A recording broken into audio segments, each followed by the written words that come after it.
गाथा, पुराणों की गाथा, पुराणों की गाथा, नमस्तुभ्यं। सृष्टि के आरंभ की, हर युग के प्रारंभ की, धर्म कर्म की गाथा निराली, सब इनमें है समाई।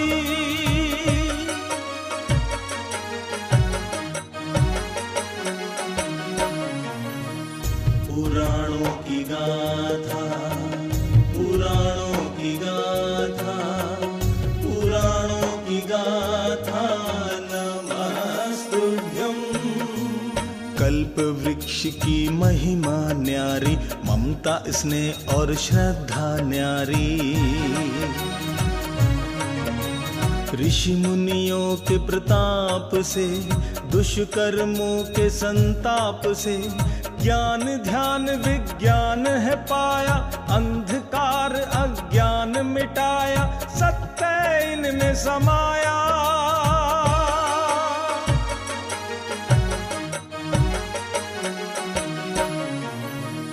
पुराणों की गाथा, पुराणों की गाथा, पुराणों की गाथा, नमस्तुभ्यं।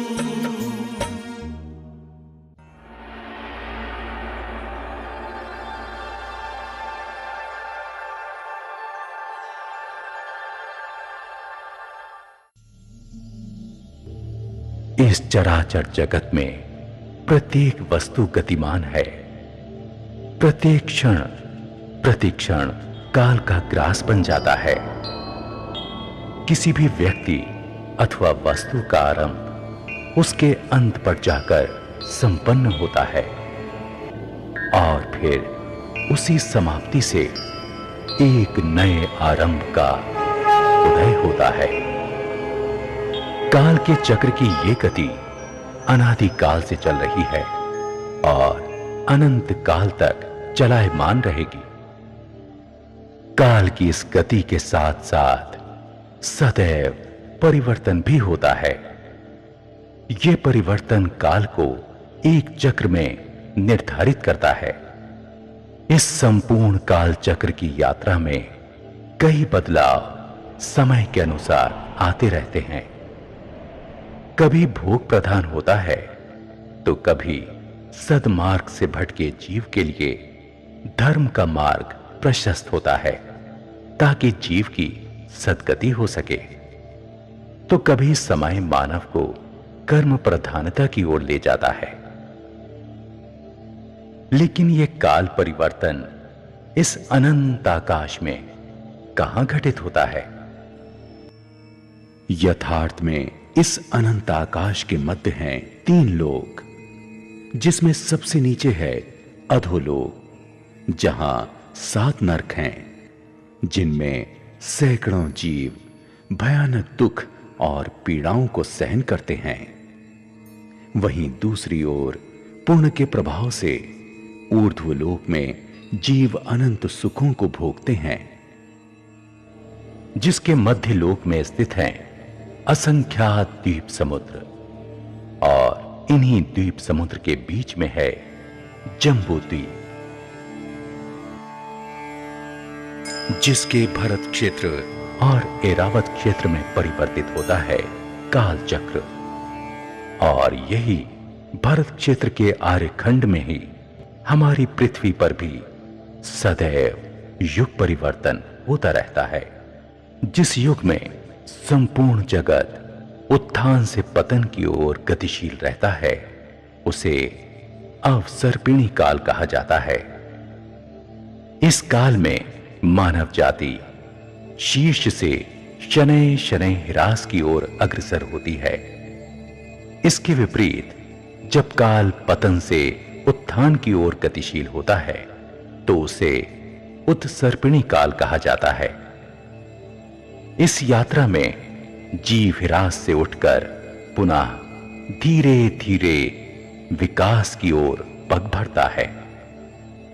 यह परिवर्तित होता काल चक्र शीघ्र ही हमारे अनुभव में नहीं आता, बल्कि जब परिवर्तन की स्थिति काफी आगे बढ़ जाती है, तभी हम उसका आभास कर पाते हैं।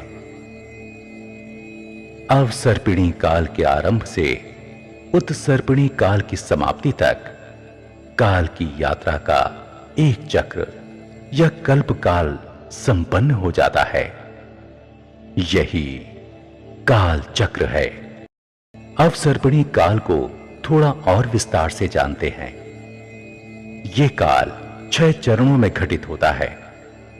इसका प्रथम चरण है सुखमा सुखमा काल, अर्थात सुख ही सुख वाला।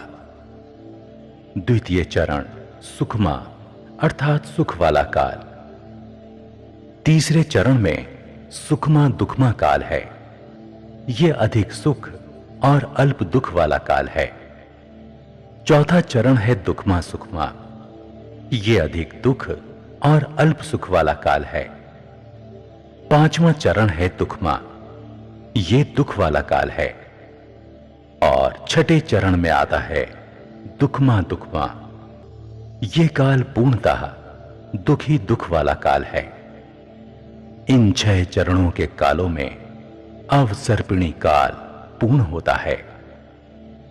इन कालों में एक शब्द की 2 बार पुनरावृत्ति उत्कृष्टता की प्रतीक है।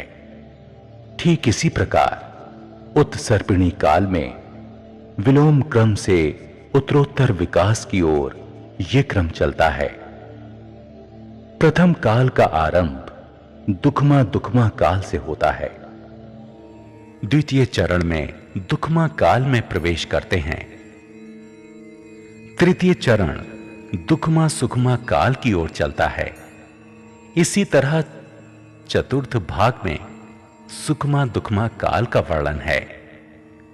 पांचवें काल के रूप में सुखमा काल का आगमन होता है और छठे चरण में यात्रा सुखमा सुखमा काल पर पहुंचकर समाप्त होती है। इस प्रकार 12 भागों की इस यात्रा के उपरांत काल का एक चक्र पूर्ण हो जाता है।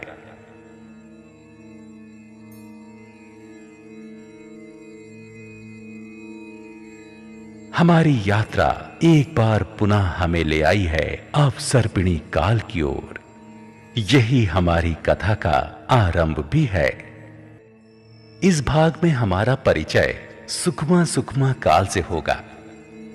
इस काल का नामकरण यूं ही नहीं हुआ, अपितु इसके नाम का अर्थ इस काल को पूरी तरह से सार्थक करता है। सुखमा सुखमा से अभिप्राय सुख ही सुख वाला काल। इस समय में मानव जाति को अपार सुख की प्राप्ति थी। पूर्णता भोग प्रधान का, चारों ओर आनंद ही आनंद। सुखों की संपूर्णता यहां साफ साफ देखी जा सकती थी। सर्वत्र स्वच्छ वातावरण था। धूल मिट्टी का कण मात्र भी नहीं दिखाई पड़ता था। कहीं कोई ऋतु परिवर्तन नहीं होता था। सदैव एक समान समय रहता था। इसी तरह दिन और रात का कोई भेद नहीं होता था। प्रकृति की सुंदरता देखते ही बनती थी।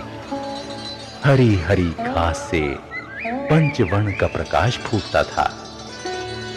वायु में गति न होने के कारण इन वृक्ष और पुष्पों में कोई कंपन नहीं होता था। पूरा वातावरण सुगंधित एवं संगीतमय रहता। सरोवर नीले स्वच्छ जल से भरे रहते। ऐसा प्रतीत होता मानो सरोवर में अमृत विद्यमान हो। यह जल शीतल और आनंद प्रदान करने वाला था। धरती पर प्रकृति का सौंदर्य अपने चरम पर था। संपूर्ण जीव समूह उस समय पूर्णतः प्रकृति के सौंदर्य से वशीभूत थे।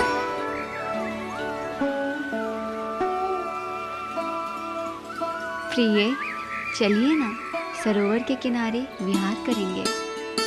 देवी, आज अनायास ही आपके मन में ये विचार कैसे आ गया? स्वामी, क्या आप हमारे साथ नहीं चलना चाहते? अरे देवी, आप तो हमसे रुष्ट हो गई। हमारा ये अभिप्राय कदापि नहीं था। तो आप हमारे साथ चलने की अपेक्षा प्रश्न क्यों कर रहे हैं? स्पष्ट कहिए, क्या आप हमारे साथ चलेंगे? अवश्य प्रिय। हमने क्या आज तक आपके किसी भी आदेश की अवहेलना की है? आइए, चलिए।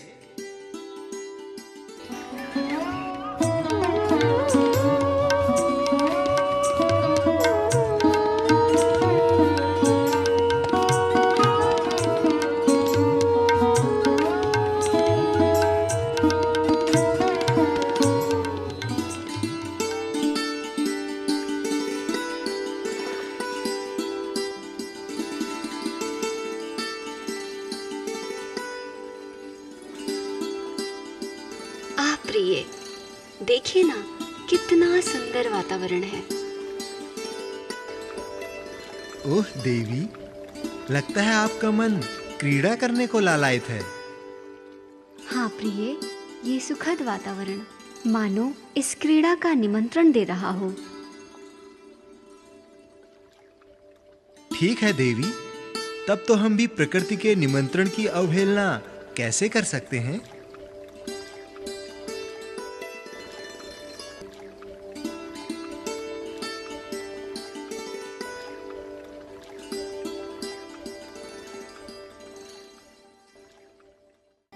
सुखमा सुखमा काल में सभी जोड़े एक दूसरे से पूर्णता अनभिज्ञ एवं अपने अपने निर्धारित स्थान में ही विचरण करते थे। ये स्थान एक दूसरे से बहुत दूर थे, अतः कभी कोई भी एक दूसरे के संपर्क में नहीं आता था। इस काल में कोई जीव कभी नहीं सोता था। चारों दिशाओं में सुख शांति का वास था। प्रत्येक जोड़ा आमोद प्रमोद में मग्न रहता था। मानव इस समय में 64 कलाओं से संपूर्ण था, अर्थात मनोरंजन की 64 क्रियाएं वो भली भांति जानता था। स्वामी, अभी अभी हमारे मन में एक इच्छा जागी है। प्रिय, कहिए, क्या इच्छा है? हम संभवतः से पूर्ण करेंगे। स्वामी, आप तो जानते ही हैं, आपके गायन और वाद्य विद्या के हम सदैव बड़े प्रशंसक रहे हैं। हम जानते हैं प्रिय, पर हम भी तो आपकी नृत्य कला के उतने ही बड़े प्रशंसक हैं जितने कि आप। तो प्रिय, चलिए ना, आज आप कुछ बजाइए और दिल को प्रसन्न कर देने वाला कोई संगीत सुनाइए। अवश्य सुंदरी, परंतु आपको भी हमारे संगीत पर नृत्य कर उसे सुशोभित करना होगा।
काल में जीव में इतनी शक्ति होती थी कि वो स्वयं को कई रूपों में धारण कर सकता था और तरह तरह की क्रीड़ाओं का आनंद ले सकता था। ये कल्प वृक्ष ना तो वनस्पति थे, ना कोई देव थे, किंतु ये वृक्ष जीवों को उनके पुण्य का फल देते हुए भोग सामग्री प्रदान करते थे। ये वृक्ष ऐसे प्रतीत होते थे मानो पृथ्वी काय हों। यहां 10 प्रकार के कल्प वृक्ष विद्यमान थे। प्रत्येक कल्प वृक्ष कुछ विशेष प्रदान करता था। प्रथम कल्प वृक्ष यहां पानांग नाम से जाना जाता था, जो अति शीतल पुष्टिकारक 32 प्रकार के पेय पदार्थ प्रदान करता था। द्वितीय कल्प वृक्ष को हम तुरयांग नाम से जानते थे, जो विभिन्न प्रकार के वाद्य यंत्र जैसे शंख, मृदंग और वीणा आदि प्रदान करता था। इसी तरह विभिन्न प्रकार के आभूषण प्रदान करने वाला कल्प वृक्ष भूषणांग नाम से प्रसिद्ध था। वस्त्रांग नाम का ये कल्प वृक्ष उत्तम एवं आकर्षक वस्त्र प्रदान करता था। भोजनांग कल्प वृक्ष 16 प्रकार के व्यंजन, 108 प्रकार के खाद्य पदार्थ, 363 प्रकार के स्वाद्य पदार्थ प्रदान करने वाला कल्प वृक्ष था। आलयांग कल्प वृक्ष से रमणीय दिव्य भवन की प्राप्ति होती थी। चंद्रमा के समान हल्का नीला प्रकाश देता हुआ ये कल्प वृक्ष दीपांग था। भाजनांग कल्प वृक्ष से रत्न जड़ित विविध भाजन एवं चामर आसन की प्राप्ति होती थी। सुगंधित एवं उत्तम पुष्पों की माला प्रदान करता ये कल्प वृक्ष मालांग था। तेजांग कल्प वृक्ष जिससे करोड़ों सूर्य से भी अधिक प्रकाश उत्पन्न होता था, जिसके प्रकाश के कारण सूर्य, चंद्रमा और नक्षत्रों का प्रकाश भी कांतिहीन था। इसी कारण पृथ्वी पर दिन और रात का भेद नहीं होता था, ना ही किसी जीव की छाया बनती थी। ये सभी कल्प वृक्ष सदैव इन सुखों को तुरंत प्रदान करते थे। मानव को स्वयं कुछ भी एकत्रित करने के लिए श्रम तनिक भी नहीं करना पड़ता। उसे तो केवल सुखों का भोग करना होता था। मन में कोई भी इच्छा आने भर से पहले ही वो उन्हें पूर्ण कर सकते थे। इस भोग भूमि पर किसी भी वस्तु का अभाव नहीं था। कोई इच्छा शेष नहीं रह जाती थी। जीव पूर्णतः संतुष्ट, कष्टों से कोसों दूर थे। किसी भी व्याधि, पाप, राग, द्वेष का भय नहीं था। अशुभ व अमंगल जैसे शब्दों के लिए भी यहां कोई स्थान नहीं था। सुख ही सुख के इस काल में सभी इच्छाएं सोचने मात्र से ही पूर्ण हो जाती थीं। सभी इच्छित वस्तुओं की प्राप्ति के लिए कल्प वृक्ष जो विद्यमान थे, ये हर क्षण भोग विलास की सभी उत्तम वस्तुओं को देने के लिए सदैव तत्पर थे। ये पृथ्वी किसी स्वर्गलोक से कम ना थी। प्रिय, आज दिल करता है सुगंधित उत्तम पुष्पों का श्रृंगार करूं। क्यों नहीं प्रिय, चलो हम भी तुम्हारे साथ मालांग कल्प वृक्ष की ओर चलते हैं और पुष्पों के आभूषण प्राप्त करते हैं। तो चलिए ना स्वामी, अब तनिक भी विलंब ना कीजिए।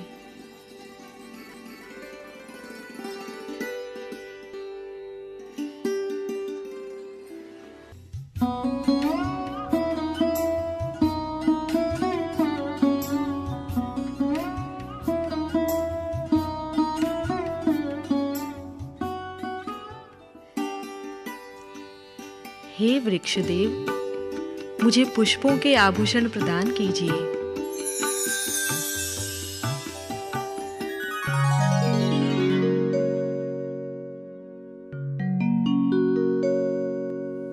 देवी, आपका सौंदर्य तो अद्भुत प्रतीत होता है। सुखमा सुखमा काल में जीवन इतना आनंदमयी और इतना सुखदायी था कि हमारी आपकी कल्पनाएं भी वहां तक नहीं पहुंच सकती। हम और आप तो जितना इच्छित वस्तुओं के बारे में सोचें, उससे कई गुना अधिक सुखोपभोग की सामग्री तब विद्यमान थी। अलौकिक प्राकृतिक सौंदर्य जो चित्त को क्षण भर में ही हर ले, विभिन्न प्रकार की मनोरंजक क्रीड़ाएं जो अपार आनंद प्रदान करती।